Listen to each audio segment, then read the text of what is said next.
이 작품을 이해하려면 먼저 결핵에 대해 알아야 합니다. 결핵에 대한 인류 최초의 기록은 기원전 7,000년 전에 이미 나타납니다. 그만큼 오래된 질병입니다.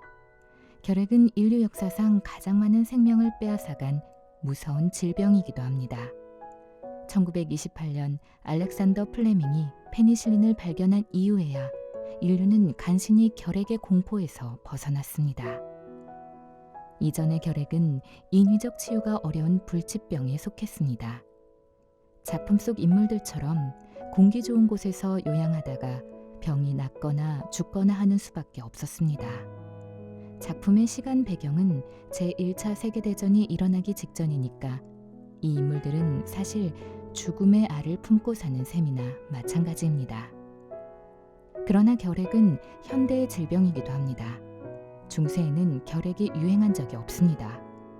결핵균은 맑은 공기와 밝은 햇빛 속에서는 번성할 수 없으니까요. 팬데믹의 법칙이죠. 군집은 접촉이고 접촉은 감염이며 감염은 죽음이다.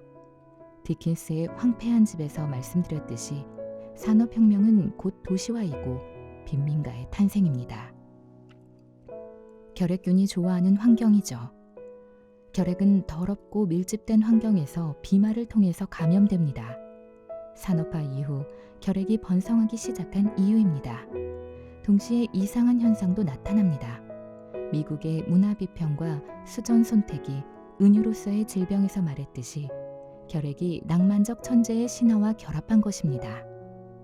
일제강점기 때 당대의 멋쟁이 이상이 봉별기 첫머리를 23이요, 3월이요, 각혈이다 라는 문장으로 시작했다는 사실을 기억하는 분들이 많을 겁니다.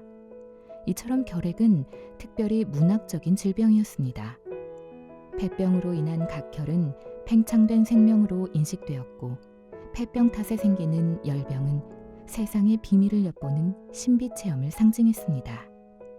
결핵 환자 특유의 야윈 얼굴, 창백한 피부는 세상의 부적응 중인 천재를 연상케 했습니다. 어이없죠. 결핵은 낭만적 질병이기는커녕 수많은 작가들을 죽음으로 몰아간 끔찍한 질병이었습니다.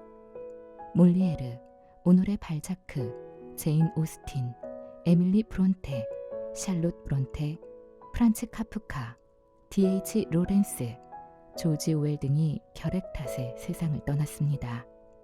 우리나라에서도 이상, 김유정 등이 이 병으로 요절했습니다. 결핵이 얼마나 유행했는지 결핵 문학은 한 장르를 이룰 정도로 풍성합니다. 뒤마의 춘희, 스토의 엉클 톰스 캐빈, 지드의 배덕자 등이 결핵 문학에 속합니다. 오늘 저희가 이야기하는 마에사는 결핵 문학의 백미라고 할 수 있습니다. 마에사는 죽음이라는 X축과 삶이라는 Y축을 교차해서 펼쳐내는 결핵의 공간입니다. 공간은 인간을 여러 관계에서 해방시키며 인간을 원래 그대로의 자유로운 자연으로 옮겨놓는 힘을 지닌다. 작품의 한 구절입니다. 요양원에서는 평지의 질서가 작동하지 않습니다. 여기에서 요양하는 사람들은 속도와 활동의 메인 평지의 수직적 생활에서 벗어나 느림과 평정이 지속되는 수평적 생활을 해나갑니다. 모두 죽을 병에 걸려있는 곳이기에 요양원에서는 죽음에 대한 매혹과 병에 대한 친근감이 빚어내는 기이한 마력이 감돕니다. 한스를 사랑에 빠뜨려 이곳에 붙잡아둔 존재는 러시아 출신의 클라우디아 쇼샤 부인입니다.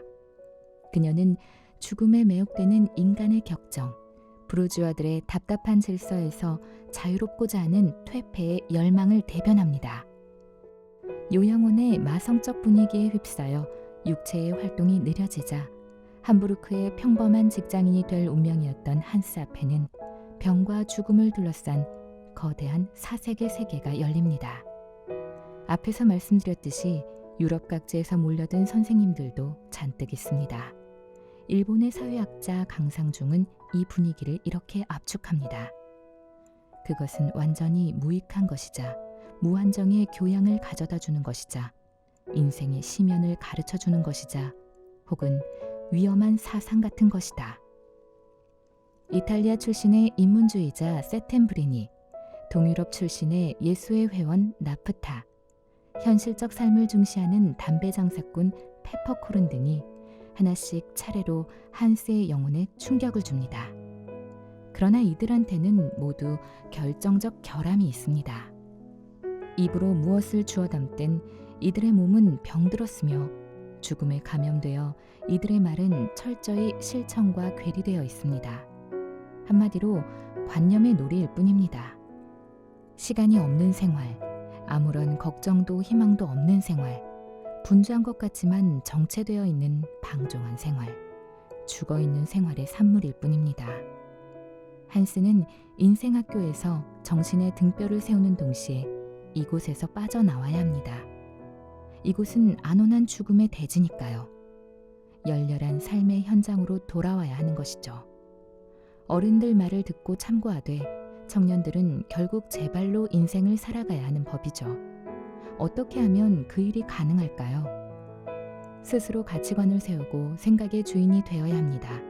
목숨을 걸고 어른들이 금지한 세계 너머를 엿봐야 합니다. 반항 없이는 해방도 없습니다. 한스는 요양원에서 절대 안정을 이유로 금지한 스키를 타러 갔다가 눈보라에 갇혀 정신을 잃어버립니다. 그토록 매혹적으로 보이던 죽음이 마침내 가까이 다가온 것이죠. 하지만 막상 죽음이 닥쳐오자 한스는 불현듯 깨닫습니다. 죽음과 삶, 병과 건강, 정신과 자연, 이런 것이 서로 모순되는 것일까? 그런 것은 문제되지 않고 어느 것이 고귀한가 하는 것도 문제되지 않아.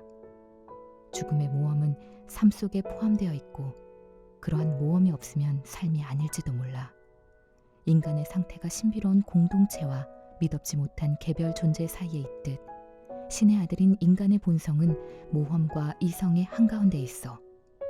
이 세상에서 인간은 우아하고 정중하게, 친절하고 공손하게 자기 자신을 대해야 해.